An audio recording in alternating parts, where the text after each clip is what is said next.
mbele ya kila mmoja katika jina la Yesu. Asante kwa sababu Roho Mtakatifu tutampa kila mmoja. Ulifuatilia neno hili kwa makini, maana umesema imani huja kwa kusikia na kusikia huja kwa neno la Kristo. Mpe kila mmoja kusikia, na kwa kusikia imani ambayo ni ndogo ikapande na kuzidi sana kiasi cha punje ya haradali, hata tuweze kupokea kutoka kwako kwa ajabu leo katika jina la Yesu. Amen.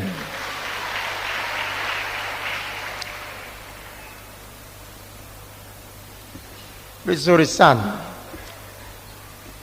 Leo kama tulivyotangulia kuzungumza mapema Jumapili iliyopita, itakuwa ni siku ambayo utaisahau maishani mwako. Bwana amekusudia kutenda neno jipya kwako. Sasa kabla ya wakati wa kupokea kutoka kwa Bwana,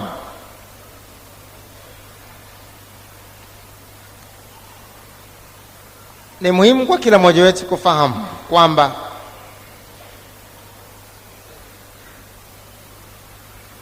neno hili katika Biblia zetu limeletwa kwetu ili tupate kujifunza kwa wale waliotutangulia. Haya yameandikwa kwetu ili tupate kujifunza kutoka kwao. Warumi sura 15 mstari wa 4, Biblia inasema, kwa kuwa yote yaliyotangulia kuandikwa yaliandikwa ili kutufundisha sisi, ili kwa saburi na faraja ya maandiko tupate kuwa na tumaini. Yameandikwa ili kutufundisha sisi.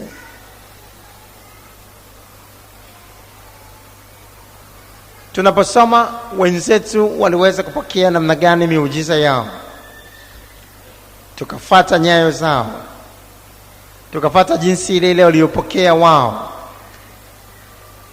kwa sababu yameandikwa ili kutufundisha sisi. Sasa tutakuwa tunafahamu kwamba tutakuwa na uwezo mkubwa au uwezekano mkubwa wa kupokea kutoka kwa Bwana kama wao walivyopokea. Mungu wetu habadiliki, ni yule jana, leo na hata milele. Yesu Kristo habadiliki, ni yule jana, leo na hata milele. Na kwa sababu habadiliki, sasa ni muhimu kwetu kufuata nyayo za wale waliopokea kutoka kwake ili sisi nasi tupate kupokea. Sasa leo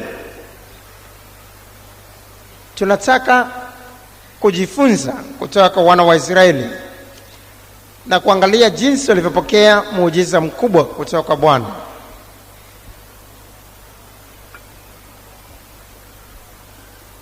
Walikuwa wametoka katika nchi ya Misri, wako jangwani, na wakawa katika kuhitaji nyama.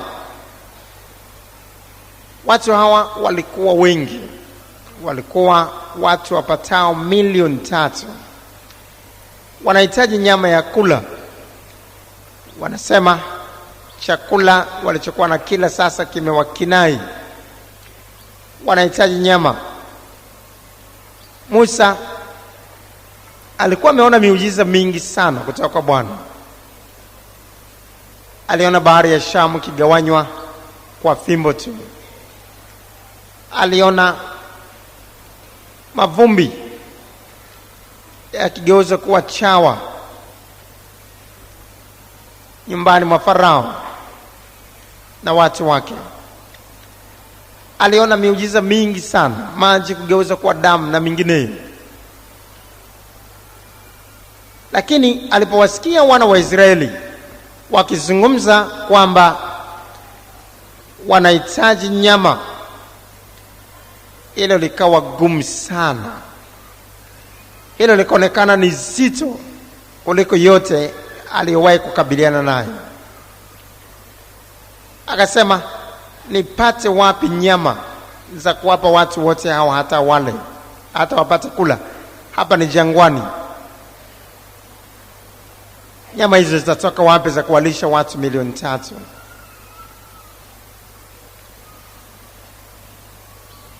Sasa hata alipokuwa anamweleza Mungu juu ya hilo, alimweleza kijua ni gumu sana, haliwezekani.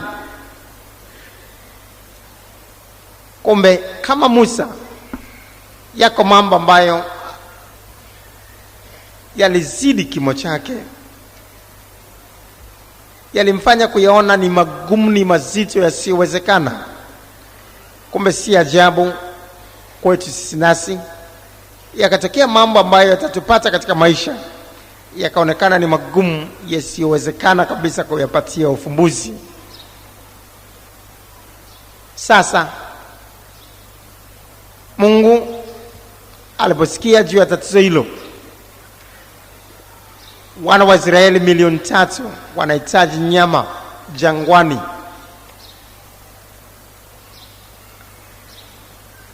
alisemaje? Alieleza wafanye nini ili wapate nyama hizo. Hilo ndio tunaloliangalia leo, ili tupate kujifunza kwa wana wa Israeli na tufuate nyayo zao. Biblia inasema katika Hesabu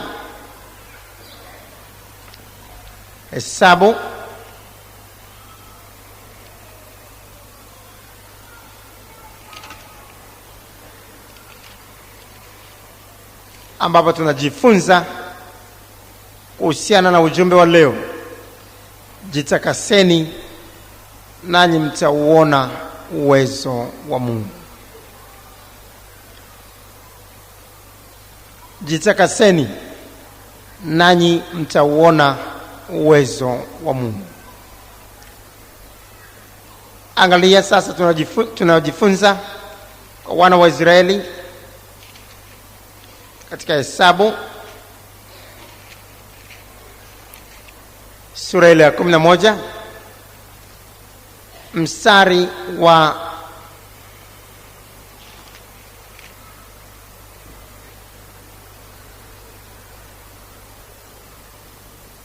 labda tuanze mstari ule wa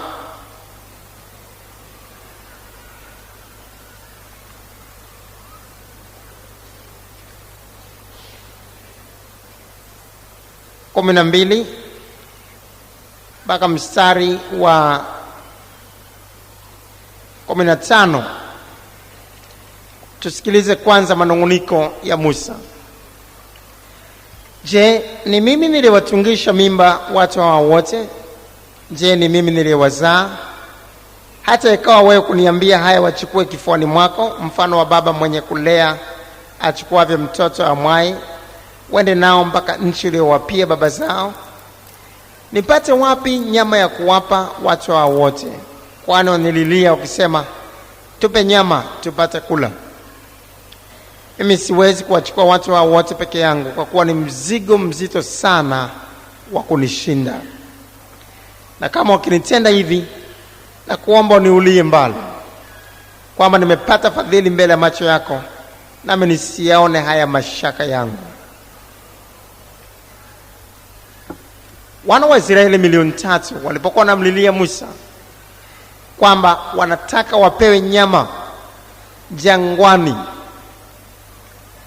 wamechoka na vyakula walivyokuwa na vile pamoja na mana.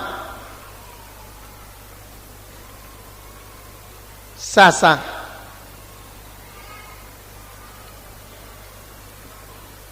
Musa akasononeka sana mbele za Bwana, akasema, nipate wapi nyama ya kuwapa watu wote hawa? Nipate wapi? Umekuwa ni mzigo mzito sana wa kunishinda. Ni afadhali uniulie mbali. Hebu jaribu kwanza. Jambo hili kwa Musa lilionekana ni gumu sana. Uwezekana hata akaona ni mzigo mzito sana wa kumshinda, na akaomba afadhali Mungu amuulie mbali. Sasa Mungu akasemaje? Angalia sasa mstari ule wa 18 mpaka 19. Mungu anampa maelekezo sasa Musa. Kisha uambie watu hawa, jitakaseni nafsi zenu kabla ya kesho, nanyi mtakula nyama, kwa maana mmelia masikioni mwa Bwana mkisema, ni nani atakayetupa nyama tule? Maana huko Misri tulikuwa na uheri. Basi kwa sababu hiyo Bwana atawapa nyama, nanyi mtakula. Hamtakula siku moja wala siku mbili wala siku 5 wala siku 10 wala siku 20, lakini mtakula muda wa mwezi mzima. Mnataka nyama, mtakula nyama. Na hatimaye muujiza wa ajabu sana ukafanyika. Upepo ukavuma, maandiko nasema upepo ukavuma.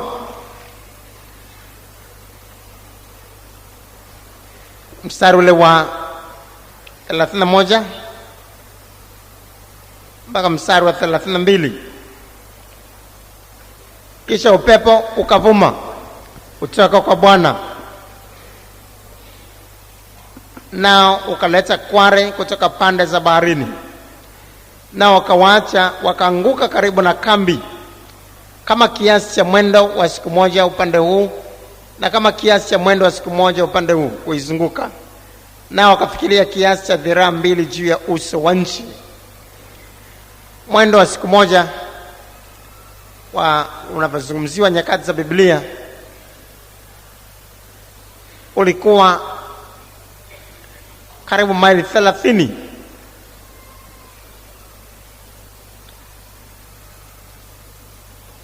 Mwendo wa siku moja karibu maili 30, karibu kilomita 48.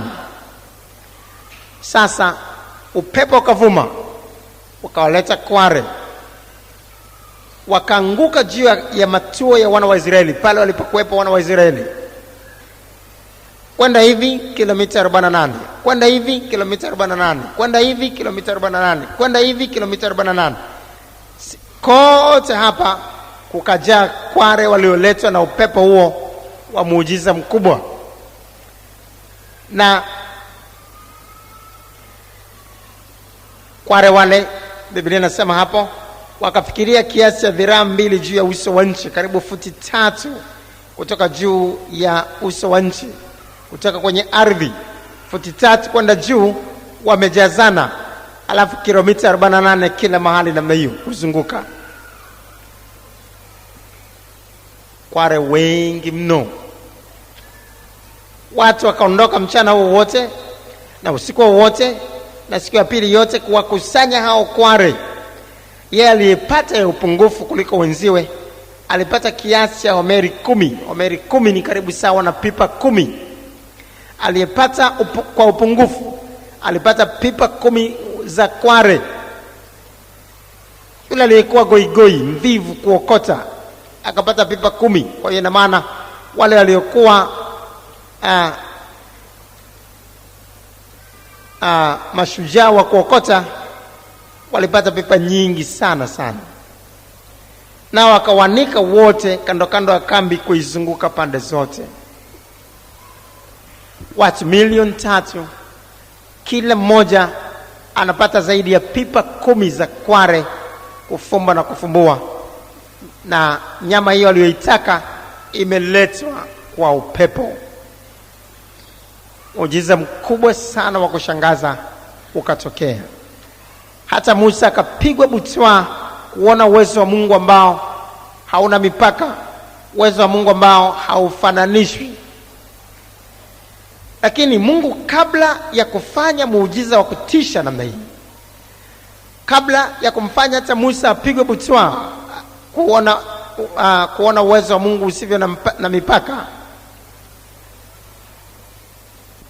alikuwa na sharti. Aliwaambia wana wa Israeli, jitakaseni nafsi zenu kabla ya kesho, nanyi mtakula nyama. Tuseme wote, jitakaseni nafsi zenu kabla ya kesho, nanyi mtakula nyama.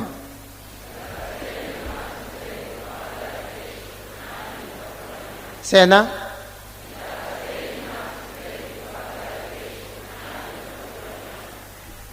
iko miujiza mikubwa ambayo inaweza kuja kwetu tu pale tukijitakasa, pale tukiwa safi, pale tukiwa safi mbele za Bwana. Usafi wa mioyo yetu unakuwa kama kutoa uchafu katika bomba ambao unazuia maji kupita. Miujiza tunayohitaji, miujiza mikubwa tunayohitaji kama huu wa kupata nyama, unakuwa kama maji ambayo yanapita kutoka katika chanzo cha maji na kupita katika bomba na kutuijia. Sasa ni muhimu kukumbuka kwamba bomba likiwa lina vitu vilivyolifanya bomba lile kuziba, kama ni labda wanyama waliofia katika bomba, labda ni panya, ni panya amekufa alafu yuko ndani ya bomba, au ni madude fulani mazito ambayo yamekuwa kama dude gumu ambalo limezuia maji kupita kwenye bomba. Uchafu wote namna hiyo utafanya yale maji yasiweze kutufikia. Tutafungua bomba namna hii tusiweze kuyapata yale maji.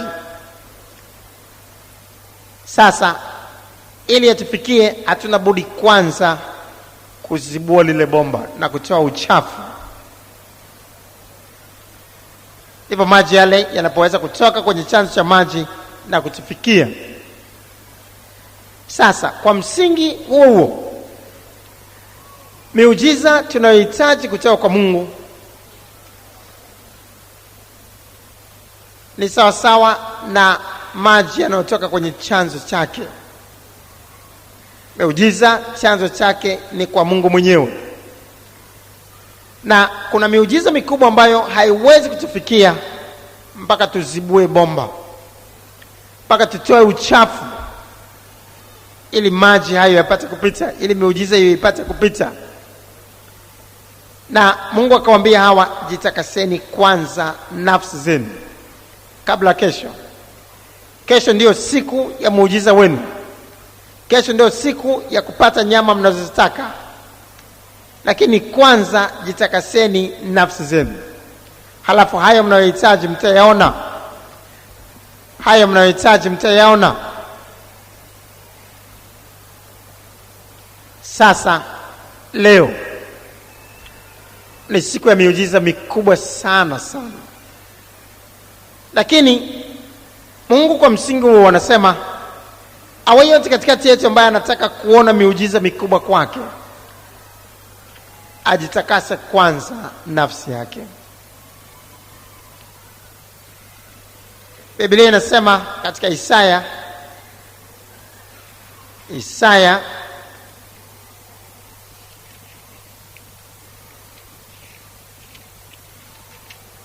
sura ile ya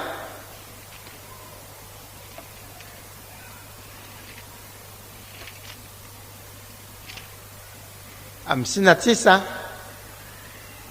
mstari wa kwanza mpaka wa pili.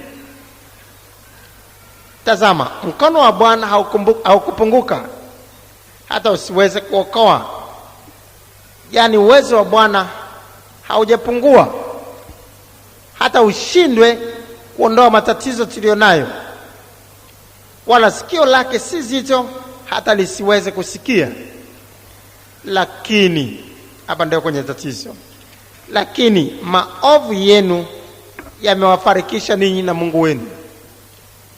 Yaani yamewatenganisha ninyi na Mungu wenu, na dhambi zenu zimeuficha uso wake msiuone, hata hataki kusikia.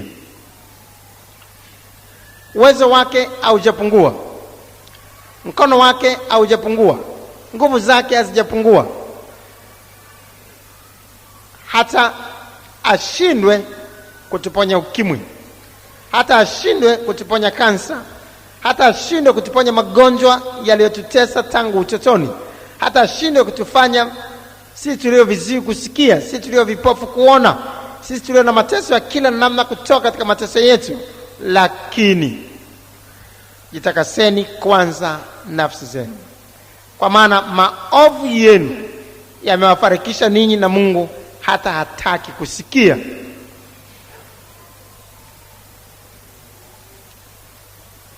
Mkiziungama dhambi zenu na kuziacha kabisa. Mithali 28:13 Biblia inasema mtapata rehema. Mkiziungama dhambi zenu na kuziacha, mtapata rehema. Jitakaseni nafsi zenu kabla ya kesho, ili mpate kuona muujiza mnaohitaji. Wana wa Israeli walikubali kujitakasa nafsi zao. Utakubali kujitakasa nafsi yako leo? Utakubali kujitakasa nafsi yako leo?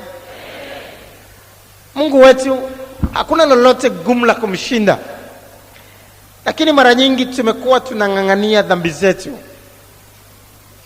Tumekuwa tunazing'ang'ania dhambi kama ni kitu cha thamani sana, kumbe ni uchafu ambao unazuia hata miujiza yetu kupita. Hata pepo wanaitwa pepo wachafu, na pepo wachafu wanapenda uchafu, wanapenda kukaa palipo na uchafu. Ndio maana wanaitwa pepo wachafu. Na uchafu unaozungumzwa sio uchafu wa nguo, sio uchafu wa mili kwa sababu hatuogi, lakini uchafu unaozungumzwa ni dhambi. Dhambi katika Biblia inaitwa pia uchafu. Zekaria sura ile ya Zekaria sura ile ya 3 mstari wa 3 mpaka mstari wa 4. Basi Yoshua, huyu Yoshua ambaye aliwaongoza wana wa Israeli baada ya Musa, huyu ni mwingine. Basi Yoshua alikuwa amevaa nguo chafu sana. Tuseme wote, alikuwa amevaa nguo chafu sana. Naye alikuwa akisimama mbele ya malaika, naye huyo akajibu akawaambia wale waliosimama mbele yake akisema, mvueni nguo hizi zenye uchafu. Je, uchafu unaozungumzwa hapa ni uchafu unaooshwa kwa sabuni kama tunavyofanya katika kuzifua nguo zetu? Jibu ni la. Naye huyo akajibu akawaambia wale waliosimama mbele yake akisema, mvueni nguo hizi zenye uchafu. Wakamvua. Kisha akamwambia yeye, tazama, nimekuondolea uovu wako, nami nitakuvika mavazi ya thamani nyingi. Zile nguo chafu zilipoondolewa, sasa sauti ya Bwana ikasikika ikisema, nimekuondolea uovu wako. Kumbe uovu ndio unaotajwa hapa, ni uchafu. Na pepo wanaitwa pepo wachafu kwa msingi huo, kwamba wanapenda kukaa kwenye uchafu. Kama nzi ni wadudu wachafu. Ukifuga uchafu, vigumu kuwa mbali na nzi. Nzi watafuata mahali popote penye uchafu. Na hata kuna magonjwa mbalimbali ambayo yatatuandama ikiwa tutafuga uchafu. Na vivyo hivyo pepo wachafu itakuwa ni vigumu kutuachia kama tutaufuga uchafu. Itakuwa ni vigumu kupata ushindi dhidi ya kazi za shetani ikiwa tutaufuga uchafu. Na ndio maana tunaweza kuona miujiza mikubwa ikiwa ni kitu kigeni kwetu, yakiwa ni mambo ambayo hayawi karibu nasi, kwa sababu tumeufuga uchafu. bado tutawafanya pepo wachafu kukaa, na hata jitihada za kuondoa zitakuwa za muda tu, lakini watarudi. Watu wengine ambao wakiambiwa kutubu dhambi zao kwa kumaanisha kuziacha kabisa na kuokolewa, wanasita. Wanasema niokoke mimi, niache starehe. Lakini unashangaa watu hawa wameteseka sana, wameugua sana, wameumia sana. Mahangaiko walionayo yamewapeleka kila mahali na kuwadhoofisha kwa miaka nenda miaka rudi. Lakini bado wanaona wasiziache dhambi, eti wasiziache starehe. Na unashangaa watastarehe namna gani katika hali nzito walionayo? Watastarehe namna gani katika mateso yanayoandama?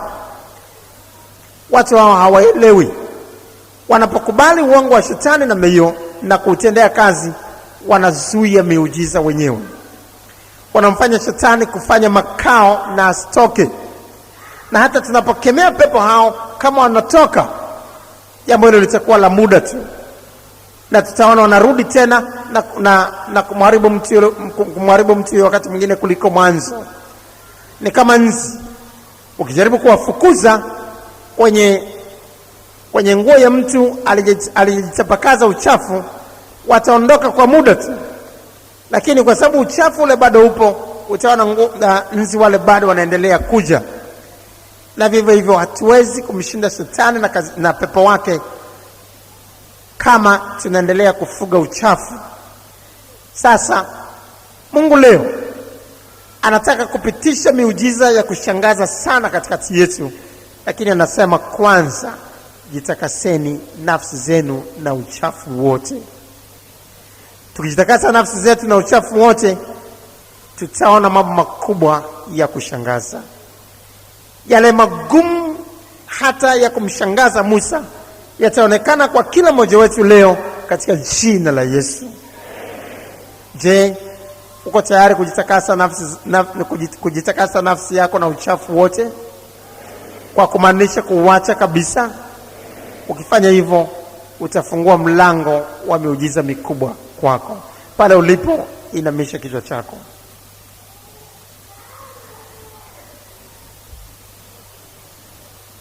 Jihoji mwenyewe sasa. Yaangalie maisha yako kwa makini. Ni kweli unahitaji kubwa mbele za Mungu? Labda unaisikia sauti hii ukiwa huwezi kuinuka, huwezi kunyosha mkono wako. Hali yako ni kama hali ya kufa wakati wote. Maradhi, mateso yamekuangaisha tangu utoto. Wakati mwingine una hali nzito, wewe na watoto wako. Labda unaisikia sauti hii kwa njia ya cassette, na pale ulipo kuna hali nzito, umekata tamaa, umetumia fedha nyingi, lakini hujapata ufumbuzi wote mateso yako. Kuna mateso mazito katika ndoa. Mateso haya mazito katika ndoa yamekufanya uweze kukata tamaa, kwamba hakuna uwezekano tena wa kupata ufumbuzi wa matatizo ya ndoa yanayokukabili. Labda hakuna mafanikio ya kikazi, hakuna mafanikio ya kibiashara, na kila unalotaka kulifanya halifanikiwi. Ukifanya hili, hakuna lolote linalokwenda vizuri. Mikosi na balaa vimekuandama. Una furaha, umejaa tu huzuni. Mungu anataka kufanya jambo kubwa kwako baada ya maombi ya leo, lakini anasema jitakase nafsi yako kwanza.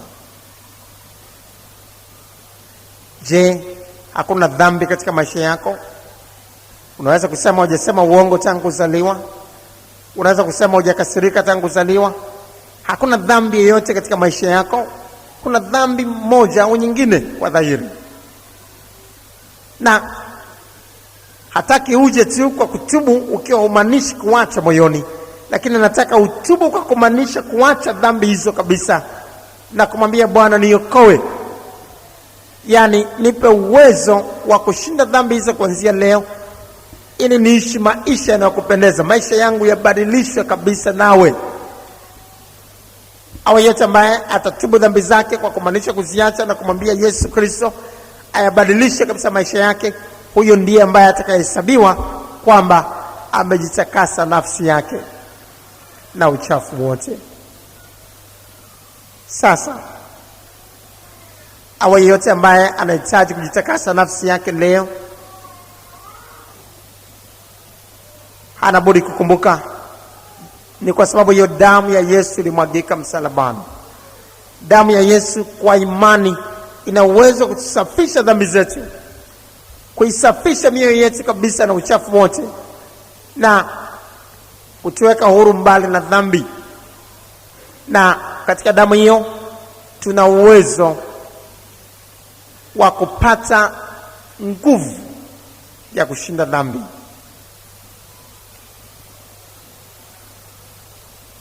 Mwarabu alipoiona damu iliyopakwa kwenye vizingiti na mimo ya milango ya wana wa Israeli, hakuweza kuwaharibu.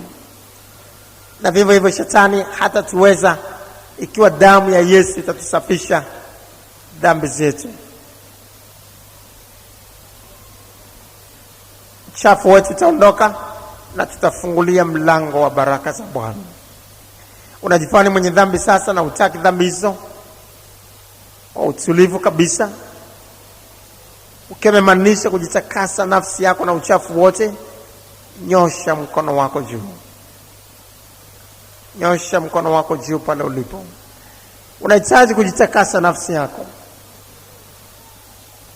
Umefunuliwa hili kama wana wa Israeli, na unahitaji kujitakasa nafsi yako ili maovu yako usiyaruhusu kukufarikisha au kutenganisha na Mungu wako leo. Nyosha mkono wako juu. Asante wewe uliyonyosha mkono. Chukua hatua nyingine sasa. Simama kwa miguu yako wewe uliyonyosha mkono. Simama kwa miguu yako. Simama kwa miguu yako. Heri yako wewe uliyefunuliwa neno hili. Simama kwa miguu yako. Na sasa weka mikono yako juu. Weka mikono yako juu. Na kisha fuatisha sala hii. Na hata kama unasikia ujumbe kwa njia ya cassette, fuatisha sala hii pamoja na hawa pia.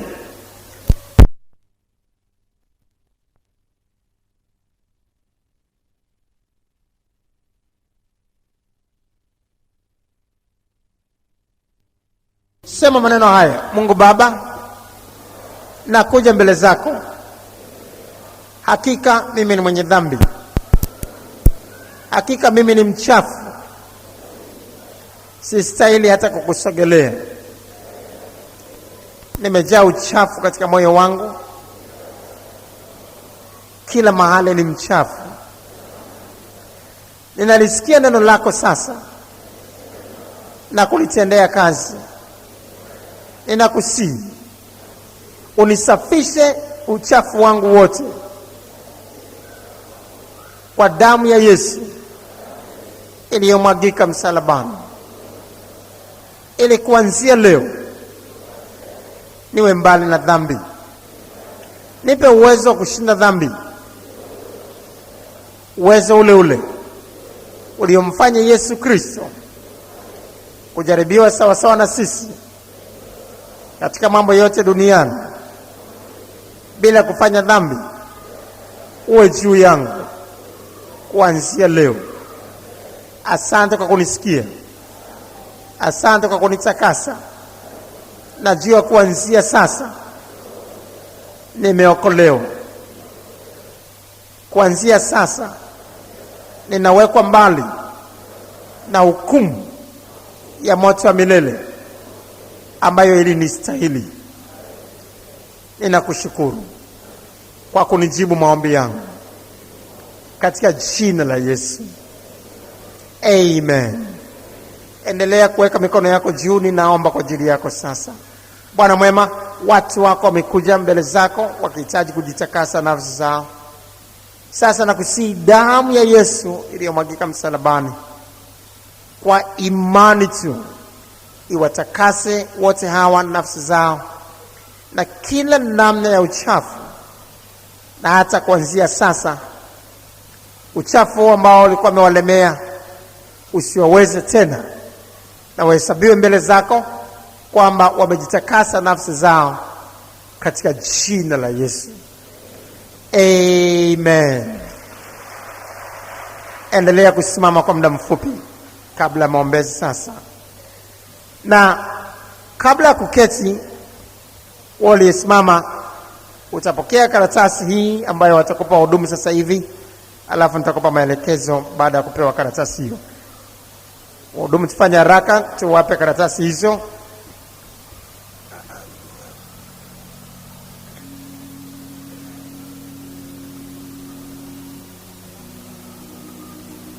Kwa haraka sana tufanye zoezi hilo.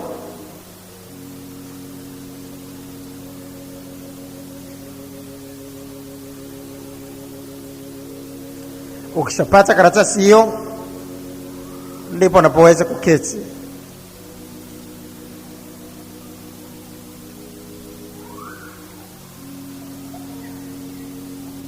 Ukipata karatasi unaweza kuketi.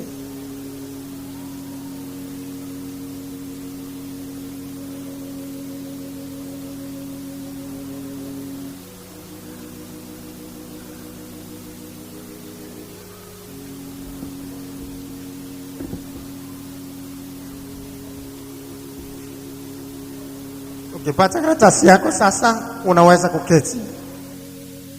Vizuri sana. Mungu awabariki. Sasa tusimame wote. Si sote tuliopata karatasi hizi tutakumbuka kwamba mwisho wa maombezi yetu yote utakuwa na madarasa ya Biblia Jumapili, na tutahitajika kuketi kuchukua karatasi zetu pamoja nasi, na tutaketi ukumbi huu namba 1 hapa. Kuanzia mbele utakuwa na madarasa yetu hapa, na tutatakiwa kujaza yale yote ambayo tunaulizwa katika karatasi hizo, ili yaniwezeshe kukupa msaada zaidi wa kiroho na kukuombea zaidi tutakapokuwa tumeachana leo. Amen. Utakumbuka kutekeleza hilo na baraka za Bwana zitakukalia. Sasa tunaweza tukawa tumeokolewa kabla ya leo, lakini vile vile tukawa tunashuhudiwa na Roho Mtakatifu kwamba kuna mahali pa kujitakasa nafsi zetu. Kuna mahali ambapo pamepungua, labda hatujafanya yale tunayopaswa kufanya kama tulivyojifunza. Bado kuna madoa ya uchafu hapa na pale. Roho Mtakatifu anapotushuhudia hivyo, ni vema tukajitakasa nafsi zetu pia, ili tusipitwe na uwezo wa Mungu ambao utamwagika kipekee sana katikati yetu dakika chache zijazo. Kwa hiyo njoo mbele za Bwana sasa, mwambie Bwana akutakase, ili lolote lile lisikuzuie kupokea kutoka kwa Bwana. Paza sauti yako pia.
Mwambie Bwana, nitakase. Ondoa kila namna ya uchafu ndani mwangu.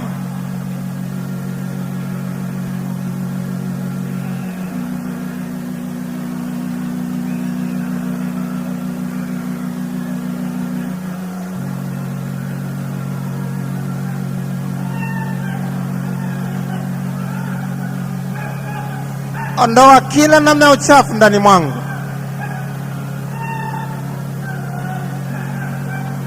Na uwezo wa Mungu ule ule ulioleta kware mamilioni kwa mamilioni, mabilioni kwa mabilioni, na kuwamwaga kwenye matuo ya wana wa Israeli, uko hapa leo. Uko hapa leo.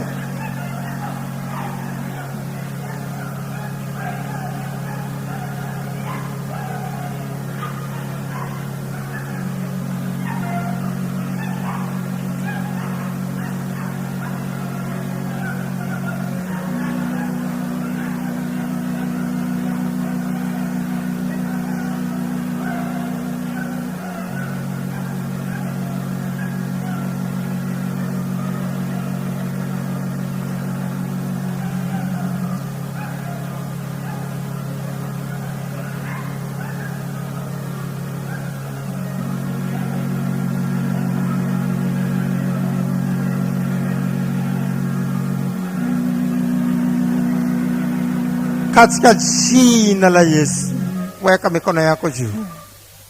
Bwana mwema, asante kwa ajili ya watu wako. Wamekuja mbele zako katika kujitakasa nafsi zao. Fanya mambo makubwa katikati ya watu wako, hata julikane waziwazi wewe ni Mungu ambaye hubadiliki. Hata unahusika na matatizo ya watu wako yaliyokuwa sugu, yaliyowafanya kujua haiwezekani kabisa kushinda, leo wakapata kupokea kutoka kwako katika jina la Yesu. Amen. Tuketi.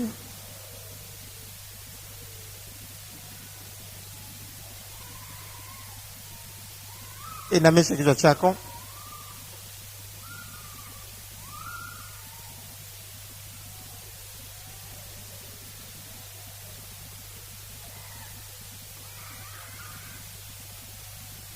Wako watu hapa ambao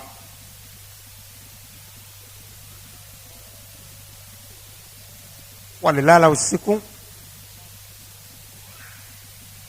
alafu wakajikuta wamechanjwa chale za namna ya ajabu ajabu katika miili yao.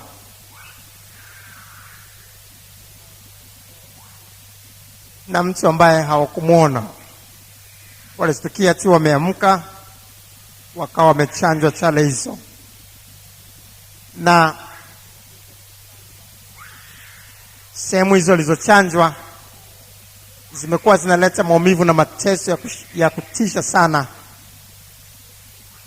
kwa muda mrefu.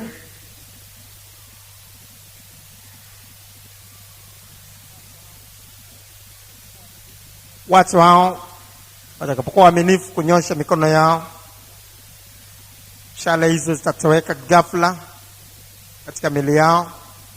Wataangalia sasa hivi, hawataziona tena, na maumivu yaliyoambatana na chale hizo yatakomeshwa mara moja. Ni mtu wa namna hiyo yalikupata hayo wakati mmoja na kusababisha madhara, unahitaji kunyosha mkono wako mbele za Bwana. Alafu simama juu.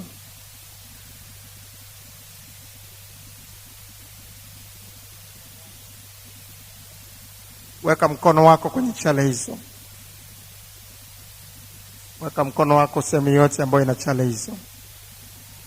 Bwana mwema, kwa jina la Yesu Kristo, mkono wako udari sasa uzifute chale hizi ambazo zimekuwa chanzo cha mateso hayo, na mateso hayo yaliyoambatana yayeyuke kabisa na kutokomea ghafla katika jina la Yesu. Amen.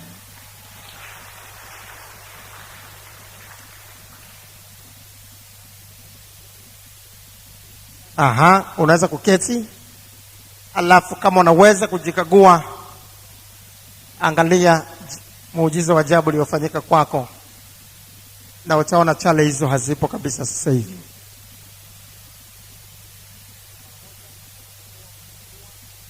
Na mara moja unapokuwa umejikagua na kuona uliotendewa, tunahitaji kusikia kutoka kwako.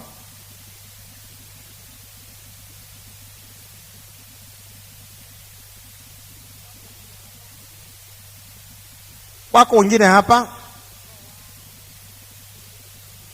ambao wao vile vile walitembelewa na nguvu za kichawi. Mahali hapa yuko Kristo Yesu ambaye ana uwezo mkubwa dhidi ya wachawi. Wao hawakuchanjwa chale hivyo, lakini walinyolewa nywele zao. Wakaamka akaona nywele hizo zimetolewa. Hawakuziona tena. Bwana majeshi asema nywele hizo zilizochukuliwa na wachawi zitarudishwa kwako sasa hivi.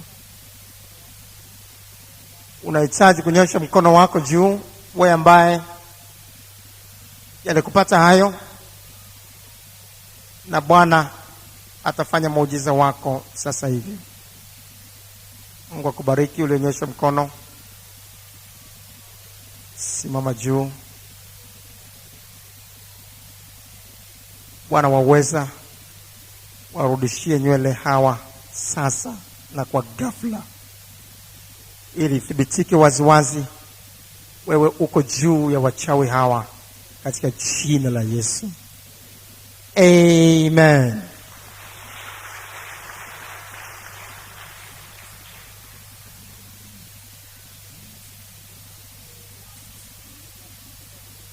Unaweza kuketi. Alafu utaendelea kujikagua sasa sehemu hizo ambazo ulikuwa hamna nywele.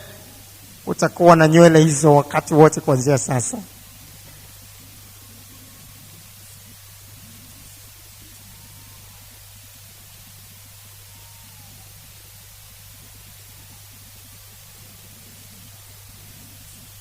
Endelea kuinamisha kichwa chako.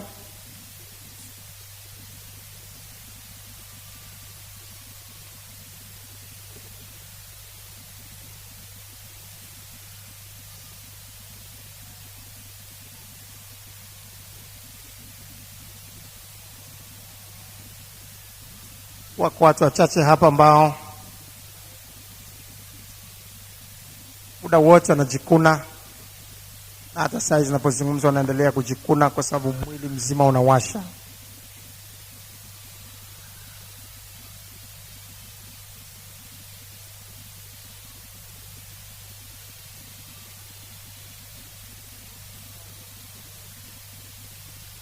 Au na wanyoshe mikono yao juu. Asante.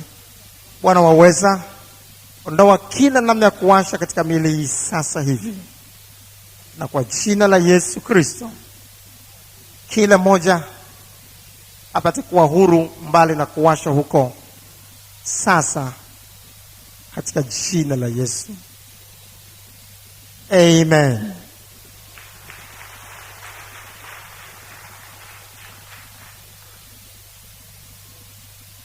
Wakati wote kuanzia sasa utaona huwezi kujikuna tena, na tunapenda kusikia kutoka kwako.